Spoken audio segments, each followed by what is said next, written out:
Welcome back to Left Anchor. I'm Alexei the Greek. And I'm Ryan Cooper. We're welcoming back to the show Matt Bruenig, a man of many talents and many hats, who's running all sorts of stuff. He's got the People's Policy Project think tank, which is, gearing up to talk about policy again, because we finally have something to talk about in the form of the Abundance book by Ezra Klein and Derek Thompson. But before we get to that, Matt, you also have the NLRB Edge newsletter that you run, which is like daily or nearly daily updates on what's going on in labor law and agency actions. And I thought it would be interesting to start out with just a quick roundup of what things have been like under the new Trump regime. What sort of changes have you seen in labor law and regulations and whatnot? Yeah. So, for the first couple months, it's really been a lot of personnel actions, quick and fast personnel actions. So first thing he did about day of, January 20th is he named Marvin Kaplan the chair of the NLRB. So when he got in, there were 2 Democrats and 1 Republican on the 5-member board. The other 2 seats were vacant. So he just kind of swapped the chairmanship over to the Republican. Whatever, that didn't really do a whole lot. But then about a week later, he fired the general counsel, Jennifer Abruzzo, and he fired one of the Democratic board members, Gwen Wilcox.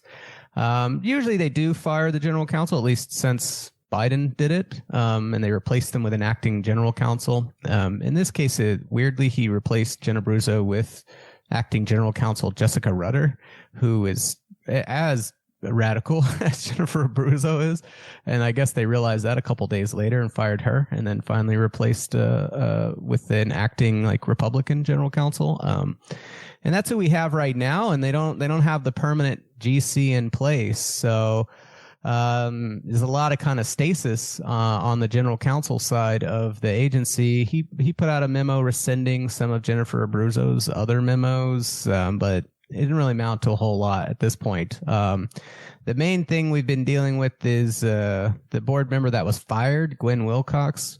When she got fired, that took the board size down to 2 members, which means it no longer had a quorum. And when it doesn't have a quorum, it can't issue certain decisions. And so that kind of created a problem. But she's not supposed to be fired under the statute. You can't just fire. There has to be cause and hearing and all this kind of stuff. So the firing was illegal under the statute. So she went into the DC District Court and they reinstated her. So she's now reinstated, but it's unclear whether that reinstatement's going to hold once it gets up to the Supreme Court, because that's where Trump's heading with it. So we have a 3-member board that can technically issue decisions, but it's unclear whether any of those decisions will have permanent validity or if they'll all end up being, invalidated by a subsequent Supreme Court decision. So as a result of all that, we haven't had a board decision. Actually, we had our first board decision for the first time in 2 months a couple days ago. And but it was a default decision. The employer never responded. So that's about all we got at this point. It strikes me that, as in many other areas, there's not really a sort of detailed plan, to achieve things so much as they're just trying to rip things out as quickly as possible. And, sometimes that seems to backfire on them. Anyway, thanks for that, Matt. So Abundance, we all know it, we all love it. It's funny, I was looking at the New York Times bestseller list, and this book was not on it, at least as of the time I was checking, which is kind of surprising to me. That's very surprising. Yeah, you only, to just make the list, you only have to sell 5,000 copies in the first week, supposedly. That's what people in the publishing industry have told me. And this book's gotten a ton of attention, and it's written by, Ezra Klein's a New York Times columnist, real high profile dude. But I would have thought Klein might have bought 5,000 just for himself. I mean, if this is a conservative book, that's what you would do. You get one of your billionaire buddies to buy a trainload of copies, and then you just give them away or set them on fire. Who cares? Nobody reads that shit anyway. But nevertheless, it's getting a ton of attention from all kinds of different people. Washington Monthly, the American Prospect wrote a review. It's in our latest sprint issue that's coming out soon, actually. And you wrote a review, Matt. So I guess maybe we could start out, with your overall impressions. What did you think of the book, like just as a book? Well, as a book, I thought it was maybe, stylistically, it was a little bit of a kind of, we have a few policy ideas, which could be, fine. I don't have any particular issue with the policy ideas. And then we got to pad it out to make it into a book. That's kind of how it read to me. Because as it is, the two main policy ideas are basically to cut red tape on construction, which, would be important for building, transportation, energy, and housing. And then, to kind of supercharge the U.S. innovation system in a number of ways. And these are, in a sort of technical sense, kind of small bore things. They could be like important sort of broadly, like they could have big impacts potentially, but they're just kind of, you could write it in a few pages, and instead we have a book. Now it is a short book, but it seems like in order to make it into a book, they had to take those ideas and turn it into kind of a larger political manifesto and really argue that we need to refocus liberalism in America on these specific goals. And that, I think, is where we run into some potential issues.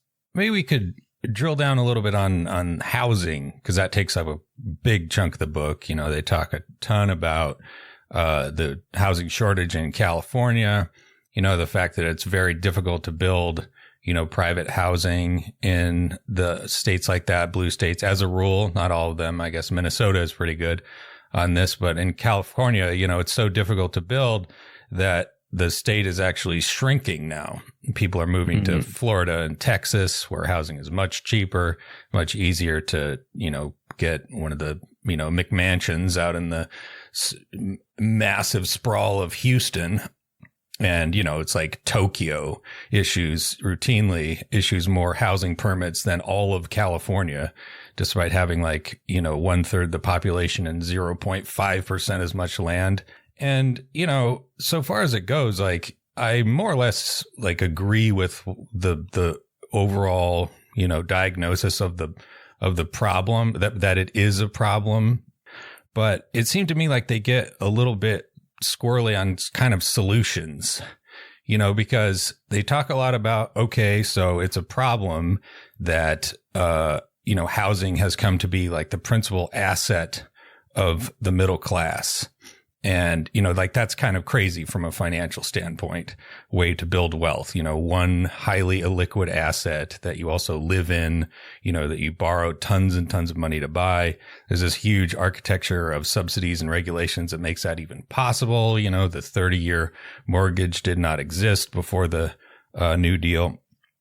And they also talk a lot about the financial crisis of 2008, and how that led to just devastated the home construction industry. We basically, building rates collapsed and didn't recover for 10 years. But, you could tell this story from a left-wing perspective as that this is basically just capitalism, as structured by American law. This is the private wealth building machine, that it works as it always tends to work. You have boom and bust cycles. And when people's main asset is their home, naturally they're going to mobilize to protect and enhance the value of that asset. And so, it would take a giant revolution in American sort of political economy to achieve what they're talking about. And yet when it comes to, they discuss social housing a little bit, which they're kind of, they say, yeah, good idea, but, we'd have to do what we're talking about anyway, and it wouldn't solve the problem by itself. And that seems to me like a drastic understatement. We wrote a paper, me and Saoirse Gowan for you, Matt, talking about how this would restructure the whole, housing sector. And one of the ways it would do it is by, changing the housing, construction incentive and sort of business cycle dynamics. Would stabilize things. because, Yeah. when you have a private profit, when it's no longer profitable to build a home because the asset values are going down, you're going to have a big, long period of not building any housing. But if you have a national social housing program, that would be the time when you step in to build stuff on the cheap. And you wouldn't. Yeah, no, I think, I think this is a good point that is possibly generalizable to some of the other aspects of it as well, which is that it's conceivable that, I'd say conceivable. It seems clear enough that there is a sort of margin, a chunk, a wedge of extra housing that could be installed through zoning reform. Like you do that, and then capital will come in and start, building stuff. But that wedge may not be anywhere near as large as we need it to be to achieve their kind of end vision. And I think that's where we're hitting, where you say, okay, so there's that wedge, but at the other side of that wedge, then private capital will pull back. They'll exercise capital discipline, if you will, because they'll fear that the return is not going to be high enough. And so we'll always kind of be sitting there on that edge, not quite all the way there. And that is where social housing could come in and say, no, we're just going to keep pushing beyond that boundary, where capital feels like maybe it's too risky at this point to keep building, because what if the rents do get too low? What if the sales prices do get too low? And the state is capable of potentially pushing past that boundary in a way that private capital wouldn't. And that's maybe not like they can say, okay, well, whatever, right? We're just focused on this wedge and we'll get this wedge done.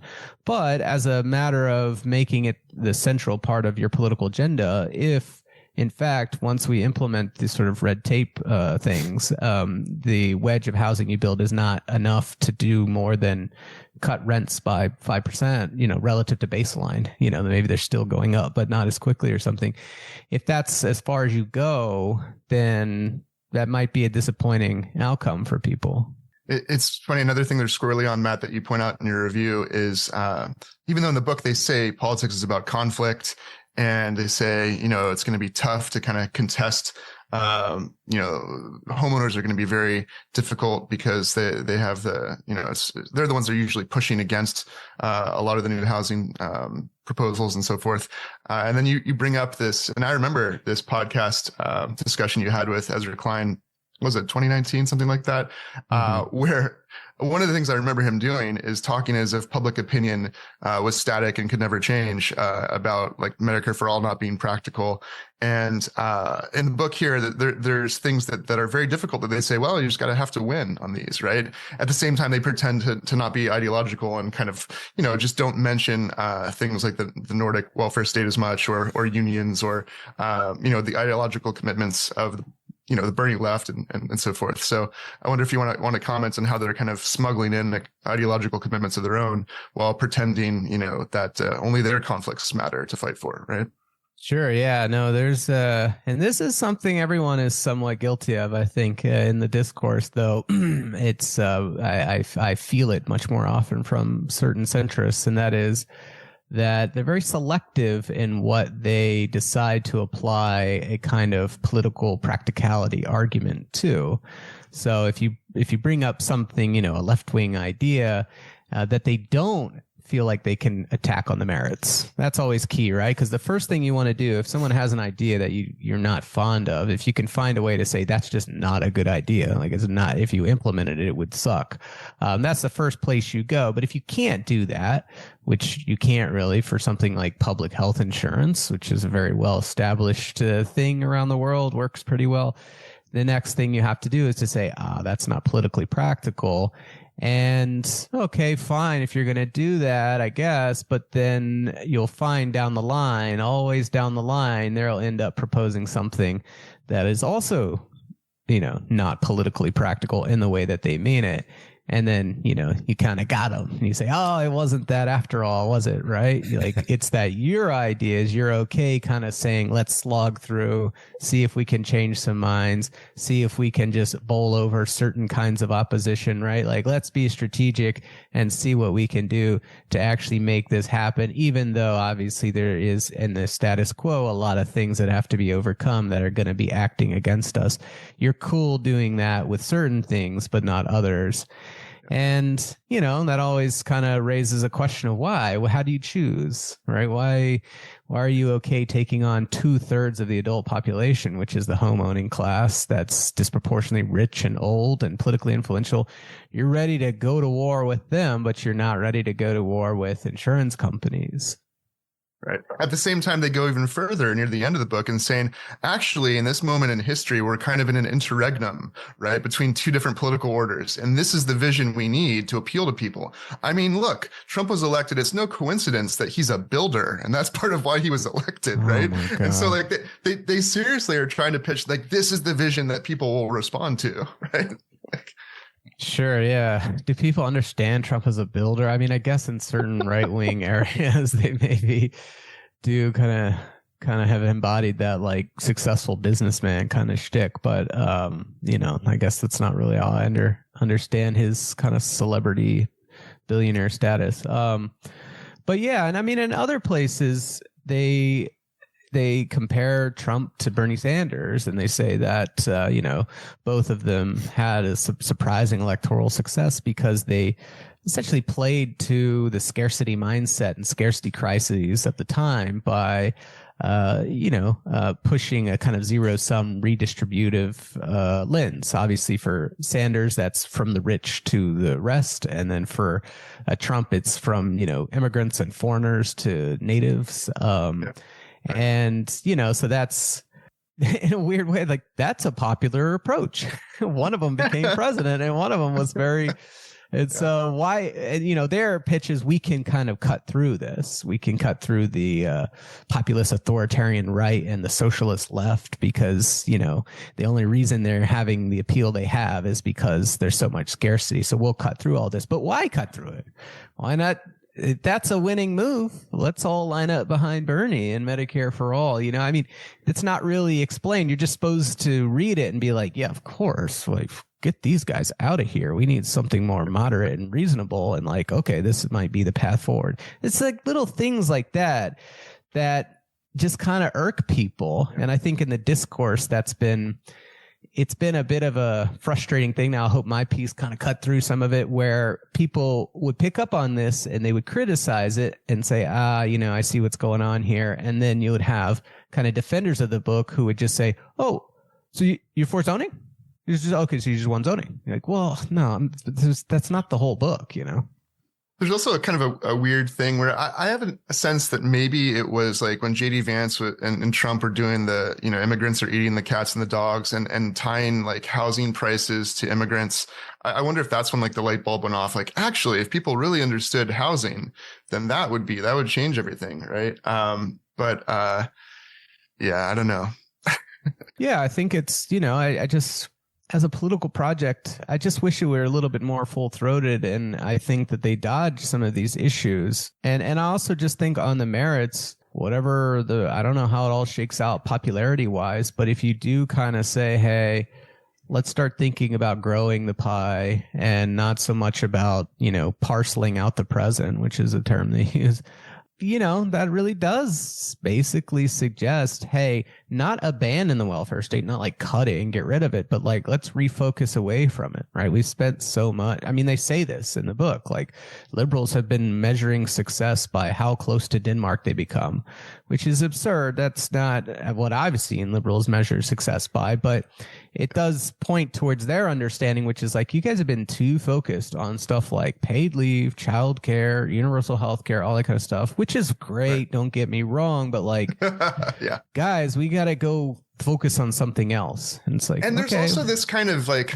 mentality where we have to agree with the right wing and like notice that what they're really doing is blaming blue states for their the way that they've inhibited abundance with their regulations, right? So it's kind of playing into that right wing kind of one of the right wing tropes about government and inefficiency, right? Sure, yeah, and it does also has to kind of make it a little bit. So there is a way in which the book is kind of on one hand just kind of saying, hey, blue states in doing your state governance. And really what I mean is California and New York, maybe Massachusetts. When you guys are doing your state government, you guys need to stop screwing everything up. Like, let's make these states work. This is ridiculous. One, you're causing all the population to go to red states, and now they're getting more congressional seats. That's not good for us. Two, you're embarrassing liberals because now everyone could point to you and be like, you don't want that across America. So one view is just like, okay, this is a pretty targeted book that's like, these 5 or 6 states, you guys need to get your stuff together. But then on the other hand, it's meant to be a national agenda. And I realize maybe some pieces of it are more national than others, like the innovation policy stuff. But a lot of the construction stuff, I mean, they tell you in the book that this is not applicable to the vast majority of the country, at least measured by like geography. Like those, they already, you know, if you want to live this dream life, go to Houston, you know. It's there. How would you motivate Houstonians to become Democrats? Though they are, I believe it's a blue city. How would you motivate? How are you getting new people over? If anything, people are just like, oh, that you think that's great? Well, vote conservative. They already do that stuff. Yeah, that hadn't occurred to me. But on this, like the welfare point, you know, as you say, Matt, they're not really down on welfare. They just kind of skip past it. It's like, yeah, sure, you know, building out the welfare state is great, but it's clearly not what they're excited about. And this strikes me as like it's not really justifiable, you know, in terms of a priority. And I think it also conflicts with, you know, some of what they're talking about, because, you know, to me, it seems like from any kind of even left liberal social democratic standpoint, like half the point of growth is to have more to spread out. In fact, they quote Karl Marx approvingly kind of along these lines as a counter to the degrowthers. And I do agree that is a pretty silly project, the degrowth, you know, thing. But, you know, I think a lot of, you know, as you say, Matt, a lot of the kind of political obstacles to you know, reforming, say, zoning laws in California is the precariousness and inequality of American society. People, they've got a little nest egg in a house or maybe a pretty big nest egg, and they feel like, you know, there's this yawning abyss below them if they lose that. And so they'll do anything to stop it. So can you explore that point in more detail? Yeah, you know, this is my effort to kind of not just say, hey, the welfare state is good and we shouldn't deprioritize it in favor of, you know, construction. But also maybe the welfare state and egalitarianism, it could be something that helps grease the wheels of their agenda a bit more. And yeah, there's a few points that I make there, right? Like, one of the things that keeps people very wary of new housing construction in their area, and, you know, they're somewhat cagey about this, but you see it with schools, you see it with, sometimes they'll just say it explicitly, is they're just worried about the kinds of people who might live next to them. They're worried about poorer people who might live next to them. And, you know, I would say, you know, get a grip, like, you know, these worries are overblown, but I don't know, like to some level, you can see why, you know, well, I make a lot of money and you're going to truck in a bunch of people who make very little. Like, I'm worried, are they going to rob me? Are they going to, you know, like you have these, it's very like a South American kind of thing with the favela right next to the mansion or something and all these gates and security guards, right? Like the more inequality there is, the more people try to secure themselves through separating themselves from other people, which zoning allows them to do. And then you've got, asset values, like fundamentally, if the gap between the 10th percentile of the country defined by income, wealth, whatever, and the 90th percentile, if it's really huge, then yeah, like anything that could impair my situation or push me down the percentile ladder becomes a huge threat. But if it's really small, then you're more probably chill and relaxed because it doesn't really matter that much whether I'm 60th percentile or 80th percentile if the gap between them is essentially nil. So yeah, I mean, I think these two things do relate to one another, and it would be better if we had a more egalitarian society. And you see this honestly in a very literal way in sort of the Nordic countries or Sweden. I think there was a great piece in the New York Times where they quoted a Swedish labor leader many years ago, and it pops up from time to time, where he says, we're not afraid of, technology taking our jobs. We're afraid of not having new technology that increases productivity. But he's saying this in a society where the Gini coefficient is like half of ours, and where if you lose your job, you've got like unemployment benefits for like a whole year. And the gap between the wages paid and the different kinds of jobs in the society is so small that wherever you get reallocated, it's going to be basically the same, especially when you start adding in the fact that you're getting free healthcare and free childcare and free, all these things are just a standard part of the package of living there. That's, I think, supportive of the idea that, hey, we get things more equal, get that welfare state going. People are more open to productivity improvements, technology, building, things like that, because whatever disruption they cause, it's just not really going to be that disruptive to them. Yeah. And another thing, that strikes me is that, if you equalize the income distribution, it's going to be much easier to do or rather the types of reforms that they are proposing are going to produce a lot more effect. Like, to go back to housing, a major problem in America is that there's a pretty large population of people who just straight up can't afford any kind of market rate housing, doesn't matter where it is. Right, and so if you're running everything or a large part of your program to these, private institutions, you're going to get a lot more bang for your buck if you're also, using the tax code to direct money down the income ladder so that people will have the income to buy the, liberalism that builds, products, right? Yeah, no, that's a great point, especially in the context of housing, because so much of the housing discourse, which is actually very frustrating as soon as you remember that you can just change the income distribution like pretty easily, is focused on, well, what do we do for housing for the people who are in like the bottom quintile of the income distribution? And it just like that seizes the entire debate all the time. Right. The whole housing debate just freezes up, because as soon as people are saying, look, more units, that'll just literally more units will house more people, and it'll probably have an effect on prices because of supply and demand and whatever. And then someone comes in and it goes, yeah, but the bottom quintile, they'll never. So what are you going to do for them? And it's like, oh God, okay, so we gotta have like affordable housing. I have to have this specific thing called affordable housing that's only for them, and then there'll be like income rules or maybe vouchers or what. There's this whole apparatus built around what do you do with those, and of course you sit there and you're just like, what if they just had a normal amount of money? Yeah, what if that didn't exist, that level of poverty?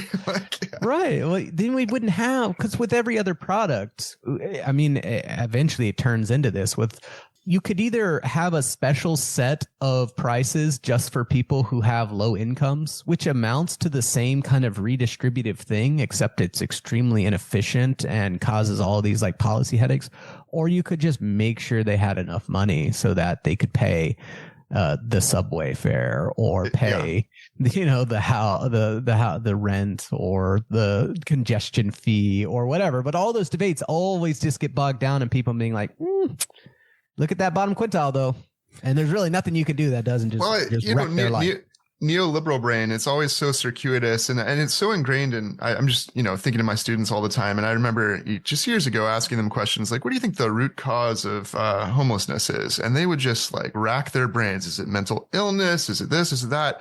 And then I would just say, not having a home is the root cause, right? Like, and so of course, we see like housing first policies and all that, but like, trying to be like, well, if we get them, certain kinds of care and then they learn job training skills, and it's like, no, fucking house them. And then those other things will happen. Like, what are you talking about?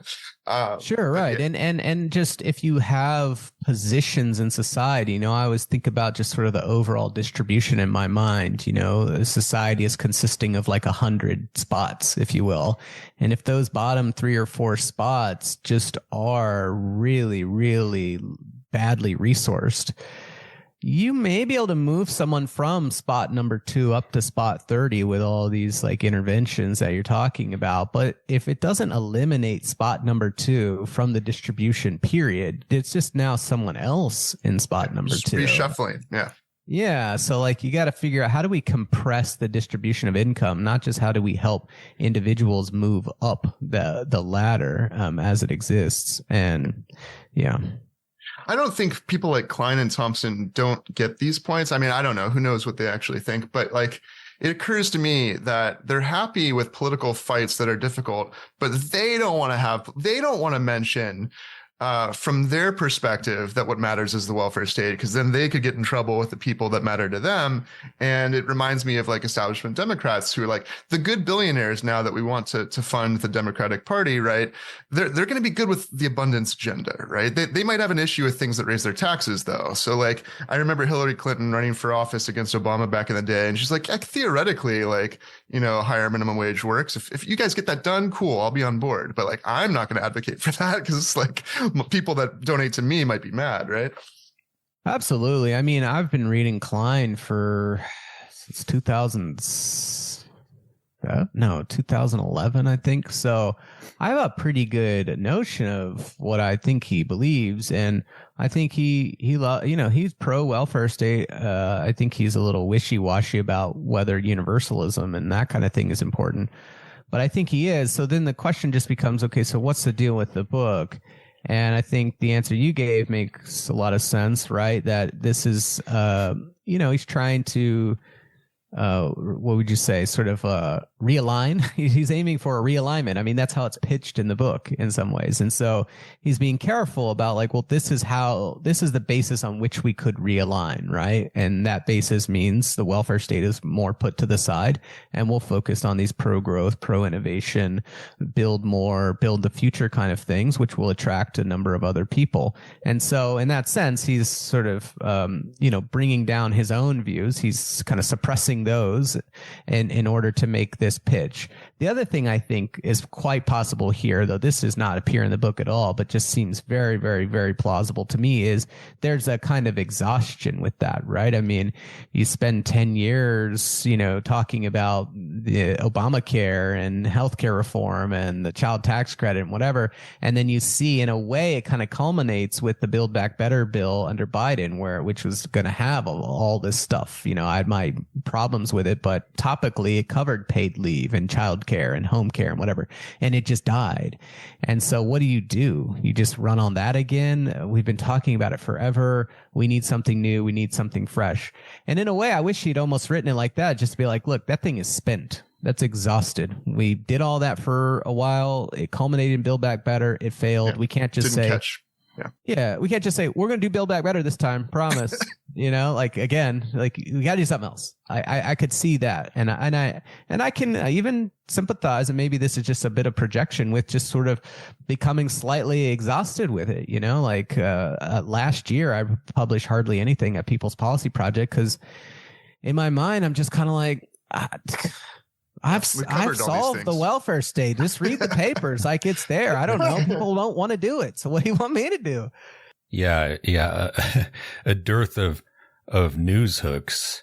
Well, in fact, in that vein, it is a little bit odd to be, talking about like policy, a detailed policy agenda for like 2029 or something, when like Donald Trump is tearing the government up and Elon Musk is just like apparently breaking Social Security.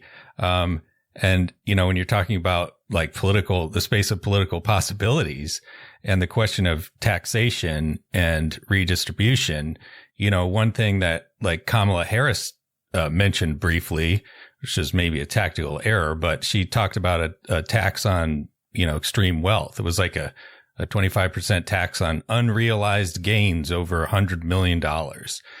So this is a reference to, how billionaires pay almost no taxes. I have a piece on it in the American Prospect from a couple days ago.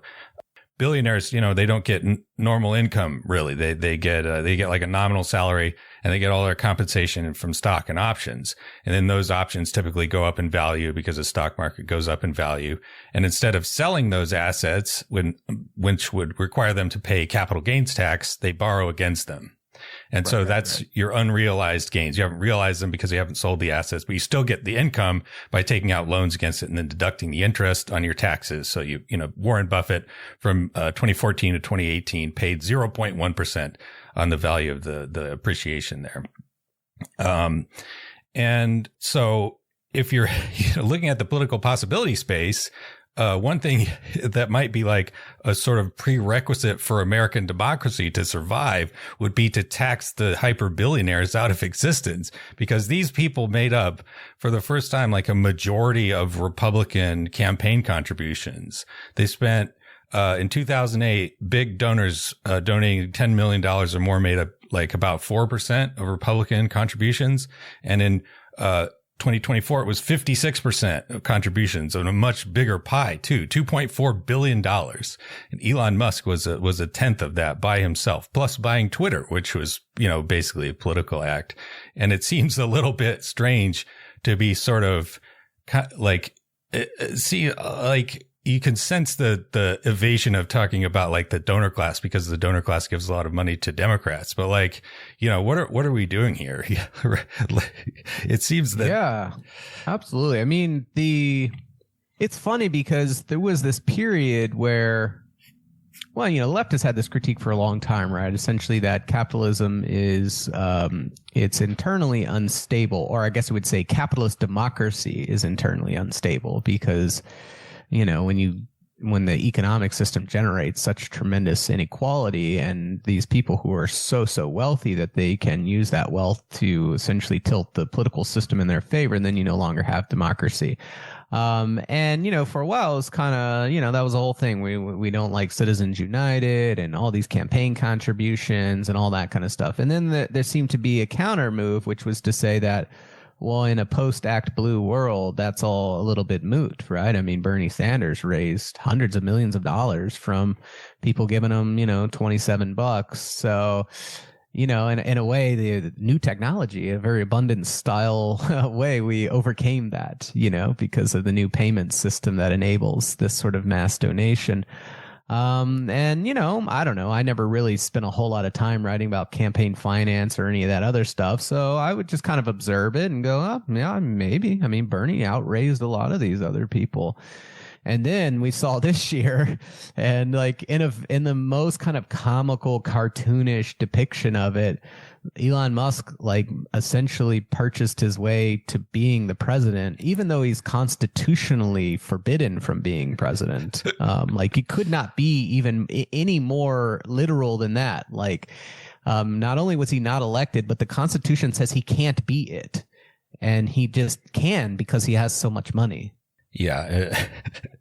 As much as I enjoy talking about something other than Trump and Musk, it really seems to come back to, it's inescapable black hole of policy discourse.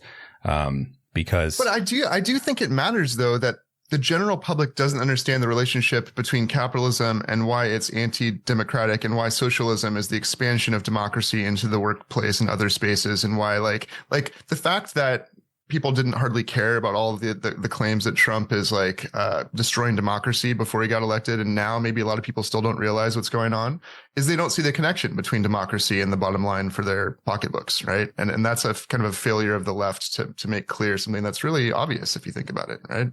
Yeah, absolutely. And I think it then feeds back into the abundance question because, in a sense, abundance lacks a political economy, as you might say, right? So we just unleash private capital.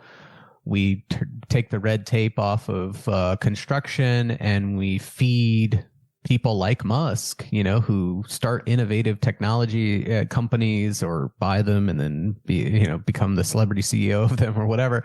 And we'll build the future that way. And without attending to, if you do that without attending to the distributional questions, you'll wind up minting a bunch of new billionaires who now have so much power that even just one of them kind of being a wacko negates your whole thing, right? I mean, it's not only that he's going in there and just kind of randomly firing people and doing a lot of bad things. It's even in a very literal sense, like they're cutting like scientific funding and NIH and the stuff that they're worried about in the book.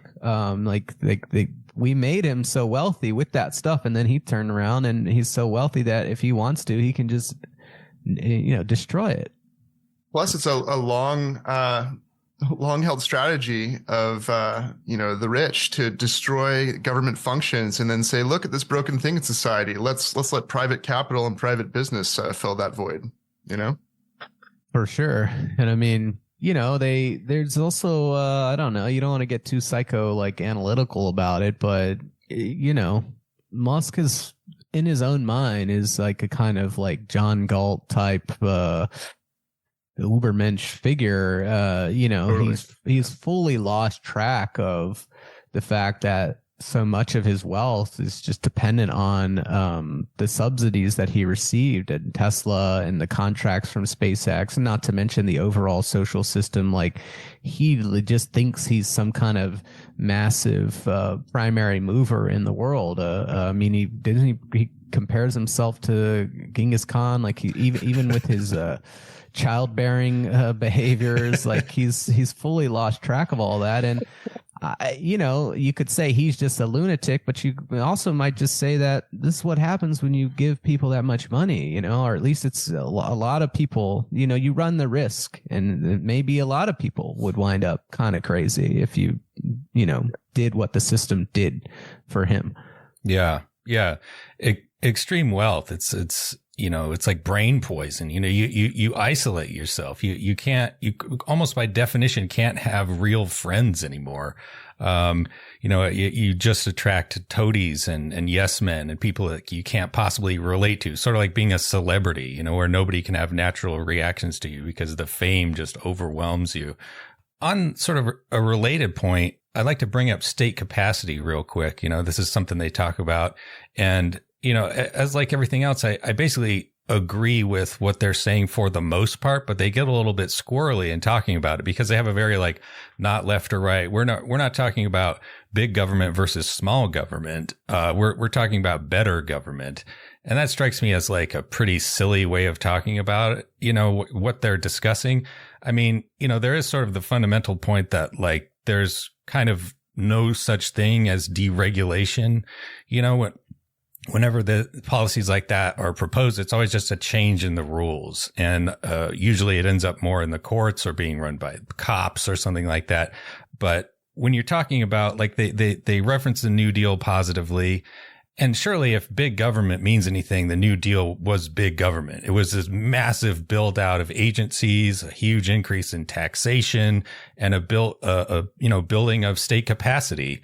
And, if that's what you want, it strikes me that you should just say that, they talk about the failure of high speed rail, but less so about the fact that, I think they mentioned this, but you had 10 people in the California, government explicitly who are overseeing billions and billions of dollars worth of contracts, and so instead of, doing that, just absurdly, it's like, okay, that's corruption. That's what they're stealing the money. It's why nothing is getting done. You want to bring that capacity in house. You want to have the government directly do it. And that's just, sort of big government, but they can't say that or can't admit it to themselves. I'm not sure. Sure. Yeah. No, I don't have much to add to that. I think that was well said. Yeah. Yeah. I guess I don't know, to emphasize, I don't want to be I thought I would hate this book. I don't want to be too down on it though, because I think a lot of the prescriptions they're talking about are decent. A lot of the history stuff is more or less on the money. And, they're talking about environmentalism and how the consumer rights movement led by Ralph Nader, kind of ended up backfiring in a big way and enabling the Federalist Society, and how rich people abuse the, National Environmental Policy Act to just gum up the wheels of government. But, again, we're talking about moving power from the judiciary back to, the bureaucracy, so that the bureaucracy can act in an egalitarian or in a just and efficient manner. But here's the thing, it's dangerous though. It's true that I even like the anti-scarcity approach, and the fact that we need to reclaims utopian demanding and think big or whatever. It's a little upsetting that Trump is the first president in a while to be like, Americans can do the impossible. And then he even was the one that's mentioned the sovereign wealth fund, you know, the first president to mention the sovereign wealth fund, I think, right? But like, this is taking up space. These guys are really prominent, right? And if like this is the vision for the next political movement that tries to take on MAGA or whatever, that's super dangerous because of the way that it crowds out what we really need, right? Yeah, I'll say, I mean, when I got into the book, because I had seen some of the reviews, though I hadn't read too many of them, I'd seen some of the Twitter stuff. That's the only reason I read it. I'm not in the business usually of reading books like this. I thought I was going to come out thinking, all right, like, you know, sometimes the lefties on there get a little overheated about stuff, and like it's probably fine. Like, isn't it? They're just talking about probably just like zoning and construction and, you know, this stuff we've all seen online about how you can't build transmission lines and how the hell are we going to convert to a carbon-free economy if you can't even put up electrical lines. You know, I thought that would be it. And then, you know, people who are mad, they're just mad because it's too YIMBY adjacent. And there's a whole thing about people and their YIMBY beefs, or they just didn't like Ezra Klein, or they just don't like moderates or whatever.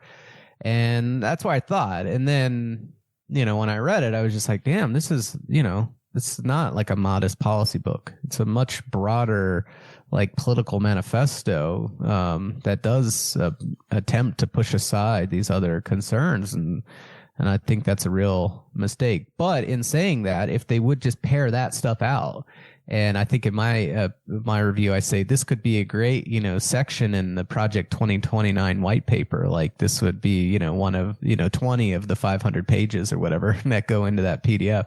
That would be great. Or get a subject matter expert for each one, you know, so not Ezra and Derek, but like who's the transmission line autist.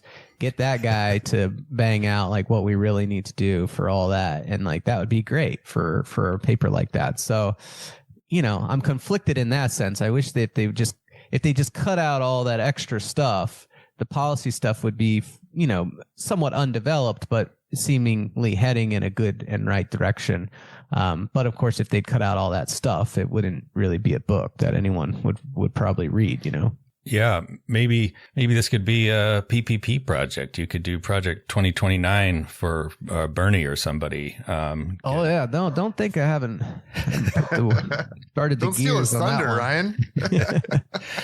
But in mine, it's just going to be all the papers I've already written. I'll just write like a one-page summary of them and be like, Project 2029. So the last question I had for you, Matt, you know, was about the like galaxy of people who are sort of affiliated with this. You know, you have Matt Iglesias, who has been increasingly kind of reactionary on certain questions like immigration and trans rights. Weird immigration point, because he wrote a whole book about how we need like 500 million immigrants or something. And Derek Thompson went on the Richard Hanania podcast. That was extremely alarming to see. That guy is a just psycho right winger. So what? I didn't see that. That's wild. Did he know? I'd have to give him the benefit of the doubt, and thinking that he didn't realize that Hanania's, I would say at minimum, I guess we'd be careful, Nazi adjacent. Yeah. Former like straight up white supremacist who has unconvincingly, disclaimed his former, leaked group chats and shit. But anyway, yeah, like what do you reckon about like the sort of groups of people who seem to be kind of embracing or pushing? Don't forget the David Shore stuff that just came out. Oh God. Yeah. There's some race and IQ stuff coming out in there. Like, what was that? I mean, is it a weird coincidence that like the popularists and Iglesias and these people are all like in the same little world? I don't know. No, I do think it's clearly coming out of a certain political grouping. I think I list them at the end of my pieces. Libertarians, conservative Democrats like Richie Torres and Jared Paulus, and refugees of the effective altruist implosion, Niskanen center types. You can see it, and tech types. And I think, although I think he might be back in New York City now, I should go hang out with him.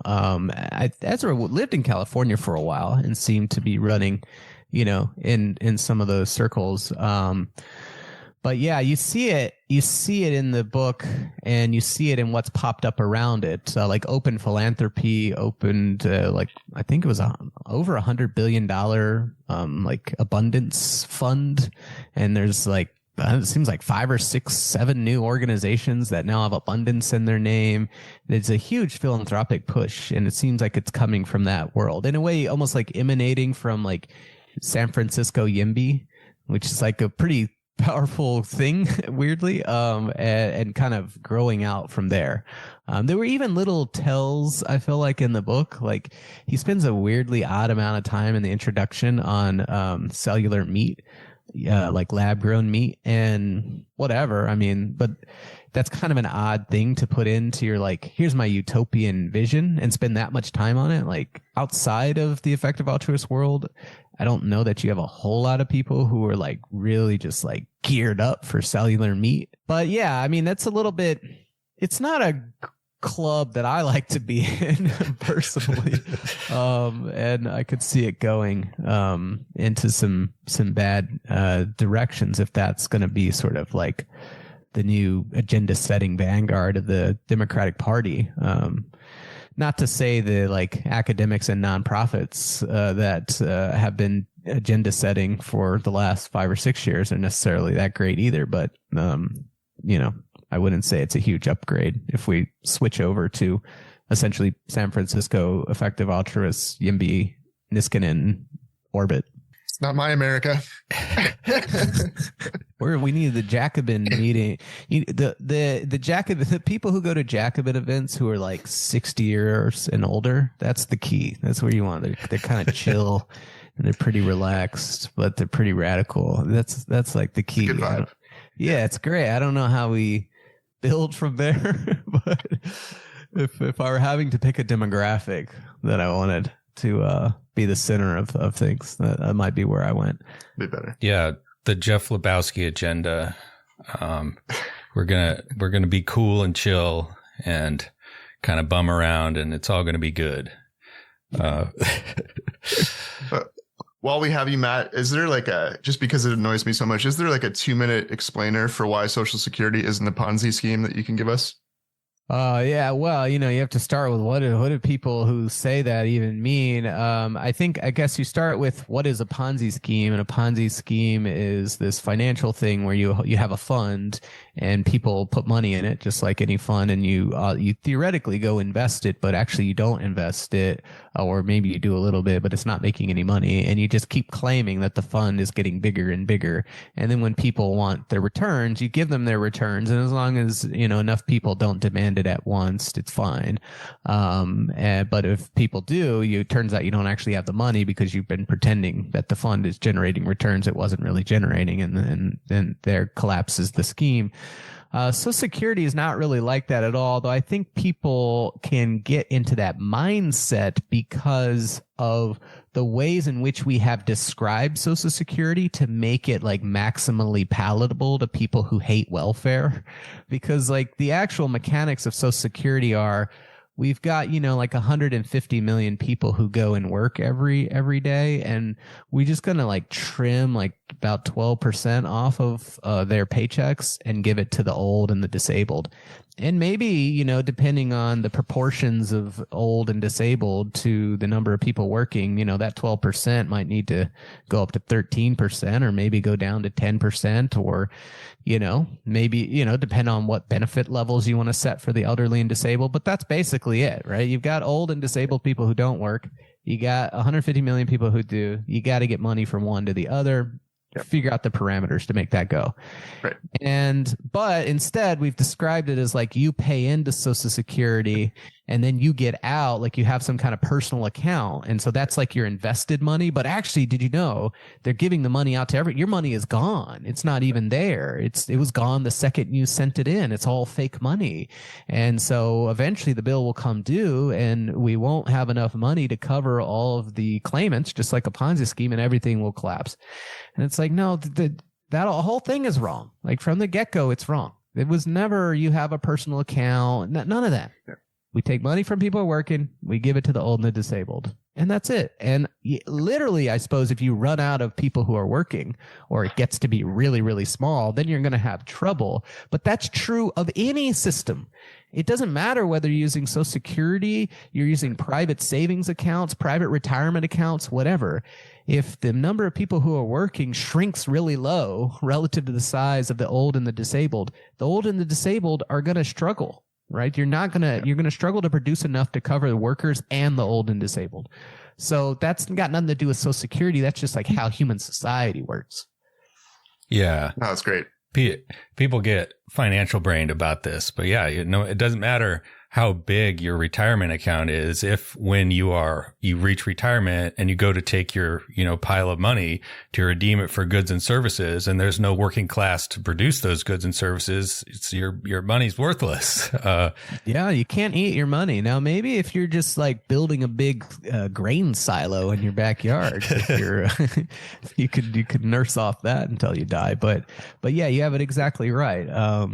What we need ultimately is a production of goods and services that are in sufficient quantity to cover everyone. And it doesn't matter what financial intermediary way you manage to get those things from workers to non-workers.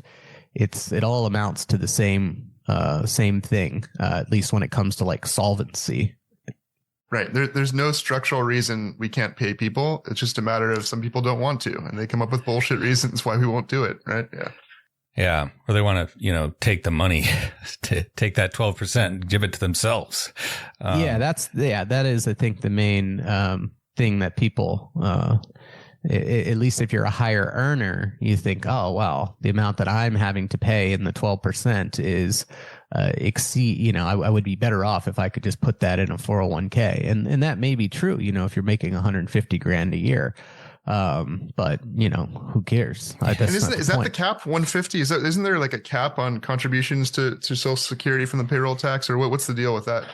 Yeah, there's I think it's up 150. After Biden inflation, it really took off because it's adjusted for inflation. What is the earnings cap right now? It's 176,000. So it's really taken off lately. But yeah, you pay your 12.4% up to 176,000, and then every dollar you earn beyond that is not taxed for not the payroll tax. Though then there is an additional Medicare tax that kicks in at like, is it $250 or something like that? It was like a weird Obamacare thing. But yeah, basically, yeah. Once you get over that, you're not paying any more payroll tax. It'd be one way to shore up the system, incidentally, is to get rid of that cap and subject all income to the payroll tax. As now it's kind of regressive, less taxation on the wealthy. Sweden has a 30% payroll tax that applies. There's no cap. So that's where we're trying to get to. That's quite a difference. Yeah. Cool. Well, I think that's probably a good place to stop.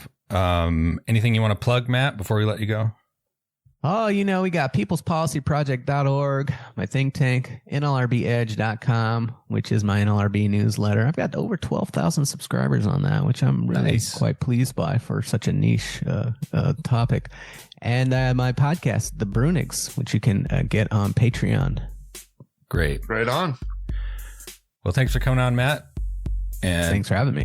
Thanks for listening, everybody. We will see you in the next episode.